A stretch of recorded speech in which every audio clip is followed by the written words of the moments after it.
संविधानाची वैशिष्ट्ये या धड्याचा आता आपण अभ्यास करतोय आणि आता ह्याच्या पुढच्या विभागात आपण प्रवेश करतोय. चला तर मग ह्याच्यामध्ये आता आपण बघूया की एकेरी नागरिकत्व त्याची व्याख्या काय आहे आणि संविधानामध्ये जर बदल केले तर काय काय काळजी घ्यावी लागते. तर एकेरी नागरिकत्व म्हणजे आपल्या भारताच्या संविधानानं आपल्या सर्व नागरिकांना हे एकच नागरिकत्व दिलेलं आहे आणि ते म्हणजे आपण भारतीय आहोत. काय आहोत? भारतीय.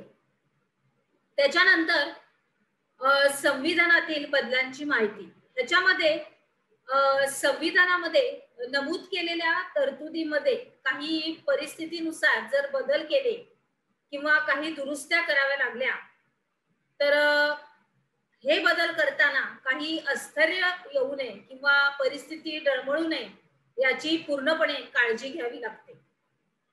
कारण अशा प्रकारचे काही बदल किंवा काही नवीन मुद्दे आपल्या संविधानामध्ये घालावे लागतात किंवा काही त्रुटी असतील तर त्या काढाव्या लागतात.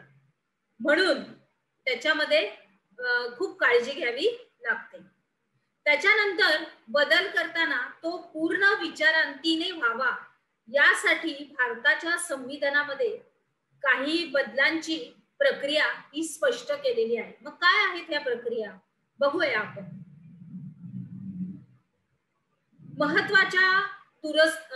महत्वाच्या दुरुस्तीसाठी विचार विनिमयाला यात पुरेसा असा वाव देण्यात आलेला आहे. कुठला पण बदल किंवा कुठला पण मुद्दा घालायचा आपल्याला आहे तर त्याच्या अगोदर थोडीशी चर्चा, त्याच्यावर विचार विनिमय हा करावा. त्याच्यानंतर आपण पुढे बघूया निवडणूक आयोग.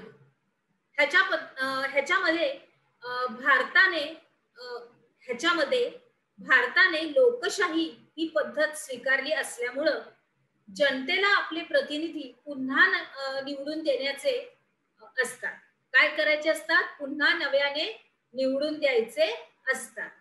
मग त्याच्यासाठी काय करावं लागतं? तर निवडणुका घ्याव्या लागतात.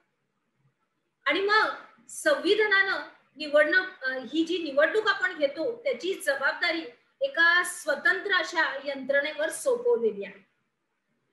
म्हणजे निवडणूकच त्या विभागानेच हे सगळं काही संपूर्णपणे मांडणी करायची आणि ती यंत्रणा म्हणजेच निवडणूक आयोग. तर भारतातल्या सर्व महत्वाच्या निवडणुका घेण्याची जबाबदारी या निवडणुका आयोगावरच असते. आलं लक्षात?